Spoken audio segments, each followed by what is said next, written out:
Bonjour à toutes, bonjour à tous. Bienvenue à ce nouveau numéro des Secrets de la Réussite avec Gomez Agou. Alors, je voudrais passer en revue avec vous quelques leçons que la situation de coronavirus est en train de nous apprendre sur nous-mêmes. Première leçon.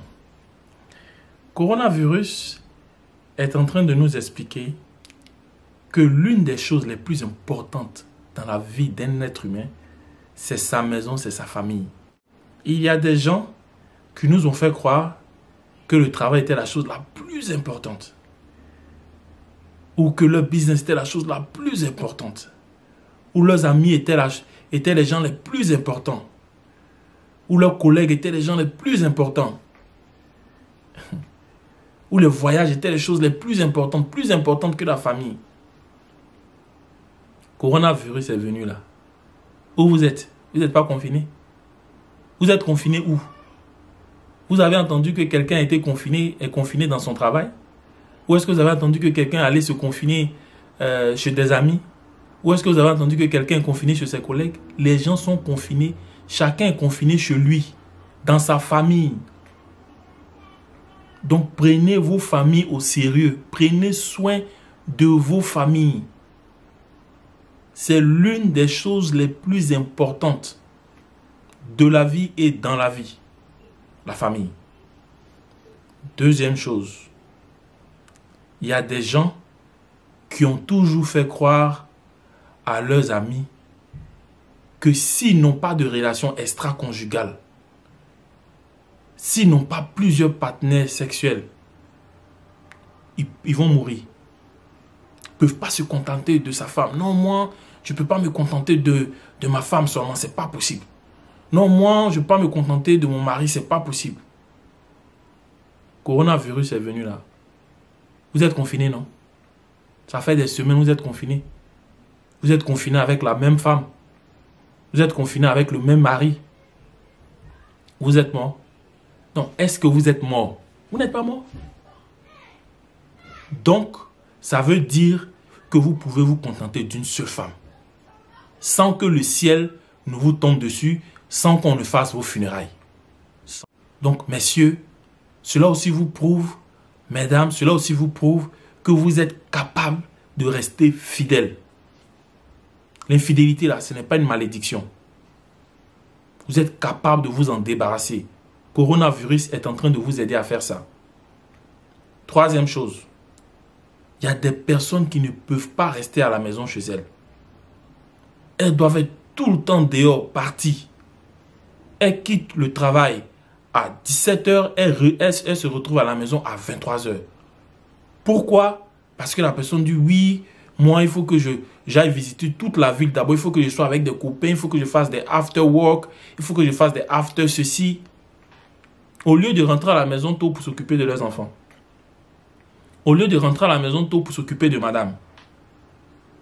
Il y a des gens qui disent que si ils ne sortent pas le week-end, c'est comme si c'était la fin du monde. Eux, s'ils ne sortent pas le week-end, là, ils vont mourir. Donc, tous les week-ends, il y a des gens qui doivent forcément trouver une occasion pour sortir.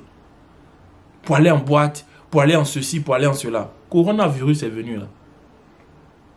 Vous êtes tous confinés à la maison. On ne dit même pas que vous êtes allés le matin au travail. Vous êtes tous confinés à la maison. Week-end arrive, vous êtes à la maison. Est-ce que vous êtes mort? Vous n'êtes pas mort. Vous n'êtes pas mort. Vous êtes encore vivant. Et bel et bien vivant. D'ailleurs, même vous avez même maintenant économisé un peu plus d'argent puisque vous ne sortez plus les week-ends.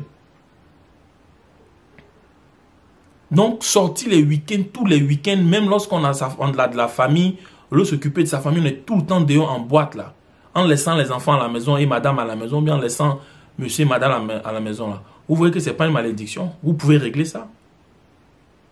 Le coronavirus est en train de nous montrer qu'on peut avoir son jour d'anniversaire sans qu'on ait à rassembler tout le quartier pour faire l'anniversaire et sans qu'on ait à dépenser tout son argent économisé l'année d'avant. Parce qu'il y a des gens, quand c'est le jour de l'anniversaire, là, le compte en banque se vide. Même s'ils n'ont pas l'argent, ils vont aller s'endetter. Même quand le foyer n'a pas l'argent, ça doit devenir des palabres pour trouver l'argent d'anniversaire. On s'en fout si on a payé le loyer de la maison. On s'en fout si on a du carburant pour la voiture. On s'en fout s'il y a l'argent pour faire le marché. Tout ce qui nous intéresse ce jour-là, du moment où il y a un anniversaire, il faut tout dévaliser dans la maison pour organiser l'anniversaire. Parce que c'est mon anniversaire. Mais je connais plein de gens qui sont en train de fêter leurs anniversaires dans ce confinement. Ils fêtent leur anniversaire avec 3 personnes à la maison, madame et leurs 2 enfants. Il y en a même qui fêtent l'anniversaire seuls, malheureusement pour les célibataires. Ils sont seuls à la maison et puis fêtent l'anniversaire. Le ciel ne vous est pas tombé dessus. Ceci vous prouve, ceci vous enseigne que vous êtes capable d'avoir votre anniversaire sans que vous ayez à vider votre compte en banque, sans que vous ayez besoin d'endetter votre foyer, sans que vous ayez besoin de couper les dépenses importantes de votre maison juste parce que vous devez organiser un anniversaire. 5e chose que le coronavirus est en train de nous enseigner, c'est que quand on est une femme, même quand on a un doctorat, c'est bon de savoir préparer. Je répète, le coronavirus est en train de nous enseigner que lorsqu'on est une femme mariée à la maison, même lorsqu'on a un PhD de Harvard, c'est toujours bien de savoir préparer parce qu'il peut arriver des jours où les restaurants ne sont pas fonctionnels. Et pour ceux qui ne savent pas préparer, il y a YouTube qui est là. Il y a les magazines de recettes, vous pouvez apprendre. Il n'y a pas de honte à apprendre à préparer, mais c'est bien de savoir le faire parce qu'une famille, ça mange. Et les servantes, il y a des jours, elles aussi peuvent être confinées. Et les restaurants, il y a des jours où ils peuvent fermer. Et quand vous préparez bien, ça permet aussi de gagner un peu plus d'amour auprès de monsieur. Puis, autre chose que le coronavirus nous enseigne, ça s'enseigne surtout aux patrons des entreprises. Chers patrons, coronavirus est en train de vous enseigner que vous n'avez pas besoin d'être assis dans la chaise ou sur la tête de votre employé pour qu'il fasse son travail. Il y a des patrons qui passent leur temps à voir si l'employé a fait combien de minutes dans les toilettes. Qui passent leur temps à voir combien de temps l'employé est resté en café. Qui passent leur temps à checker combien de temps l'employé est resté au téléphone. Mais vous voyez que les employés maintenant sont confinés. Vous ne pouvez pas les surveiller dans leur maison. Mais on fait quand même votre travail. Votre travail est fait. Donc apprenez, chers patrons, à faire confiance à vos employés. Fixez-les des objectifs clairs. Et puis laissez-les livrer les objectifs. Laissez-les atteindre les objectifs que vous êtes fixés. Donnez-leur des obligations de résultats. Plutôt que de les surveiller comme des enfants. J'espère que vous avez aimé. Restez audacieux. Gardez la foi. Gardez la foi en Dieu. Gardez la foi en vous-même.